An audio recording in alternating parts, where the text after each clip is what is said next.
हाय दोस्तों, हम ही अरविंद अकेला कैमूर वाला। और मैं अपने अरविंद अकेला कैमूर वाला यूट्यूब चैनल पे शॉर्ट वीडियो बनाता हूँ और लॉन्ग वीडियो। तो आप लोग मेरे चैनल को सब्सक्राइब जरूर करिए और वीडियो को लाइक करिए। और इस साथ ही साथ हम लोग एक चैनल और बनाए हैं, न्यू चैनल, जिस चैनल का नाम है हंसो और हंसाओ भोजपुरी कॉमेडी।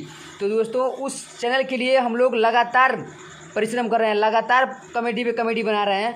तो आप सब उस चैनल को सब्सक्राइब करिए और वीडियो को लाइक करिए और अधिक से अधिक शेयर करिए दोस्तों। तो आप हमारे विनोद भैया हैं, और विनोद भैया इस चैनल के लिए क्या कहना चाहते हैं? हम यही कहना चाहते हैं कि हम लोग जो वीडियो बना रहे हैं हंसो और हंसाओ पे बहुत मेहनत से बना रहे हैं। कृपया हम लोगों का आशीर्वाद, प्यार दुलार अपना आप लोगों का बरसाइए। और हमारे साथ एक और हैं जेपी बिहारी जी, जो कि सिंगर हैं और इन्होंने बहुत सारे गाना गाए हैं और बहुत सारे गाना इनका बहुत वायरल भी हुआ है। तो अब इनसे जानना चाहते हैं कि इस कॉमेडी चैनल के लिए आप क्या कहना चाहते हैं दोस्तों से?